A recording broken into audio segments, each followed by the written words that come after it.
주님께서 여러분과 함께 요한이 전한 거룩한 복음입니다.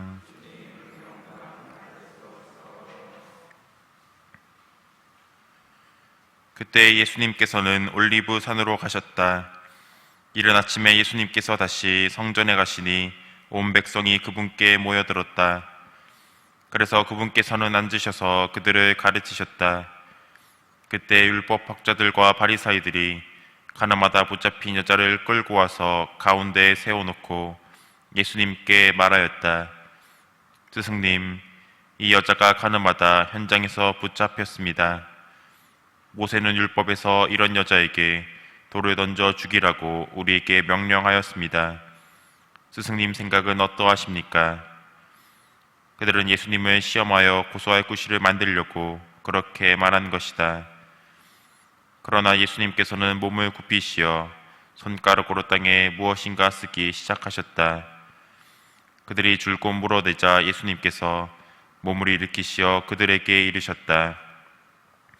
너희 가운데 죄 없는 자가 먼저 저 여자에게 돌을 던져라. 그리고 다시 몸을 굽히시어 땅에 무엇인가 쓰셨다. 그들은 이 말씀을 듣고 나이 많은 자들부터 시작하여 하나씩 하나씩 떠나갔다.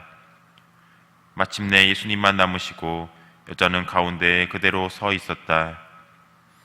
예수님께서 몸을 일으키시고 그 여자에게 여인아, 그 자들이 어디 있느냐? 너를 단죄한 자가 아무도 없느냐? 하고 물으셨다. 그 여자가 선생님, 아무도 없습니다. 하고 대답하자 예수님께서 이르셨다. 나도 너를 단죄하지 않는다. 가거라. 그리고 이제부터 다시는 죄짓지 마라.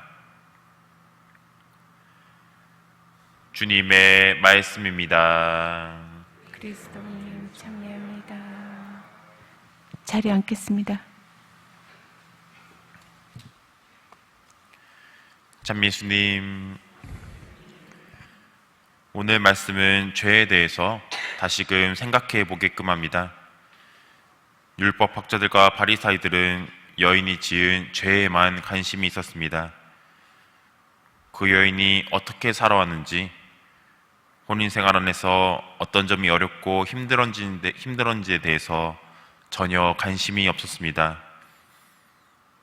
그저 죽어야 할 죄인이었고, 때마침 이 여인을 통해 눈에 가시가 떴던 예수님을 시험해 볼 수 있는 좋은 기회거리로밖에 생각하지 않았습니다.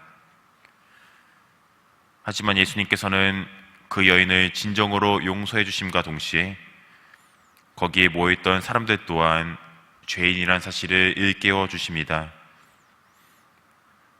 예수님께서는 땅바닥에 무엇인가 쓰셨다고 오늘 말씀에서 이야기합니다.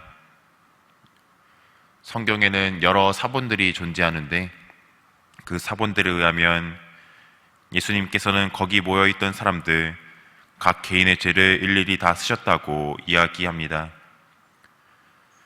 그래서 삶을 오래 살아 그에 따른 죄를 많이 지을 수밖에 없던 사람들부터 가책을 느끼면서 한두 명씩 그 자리를 떠나게 된 것이라고 우리는 추측해 볼 수 있겠습니다. 만약 간음죄를 지었던 여인이 권력과 명예를 거머쥔 사람이었다면 율법 학자들과 바리사이들이 이렇게까지 할 수는 없었을 것입니다. 아마 그냥 조용히 쉬쉬하면서 넘어갔을 가능성이 컸을지도 모릅니다. 우리들도 마찬가지입니다.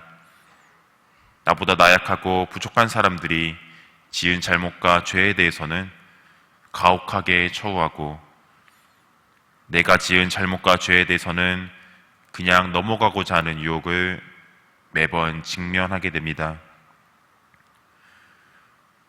오늘 예수님께서는 당신의 행적을 통해서 이 여인뿐만이 아니라 거기 모여있던 사람들의 죄도 용서해 주신 거나 다름없습니다.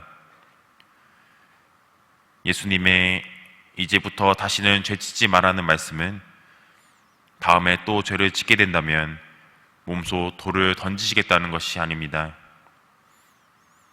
당신께 용서를 받았으니 그리고 당신에 대해서 알게 되었으니 그 믿음을 바탕으로 의롭게 살라는 말씀입니다.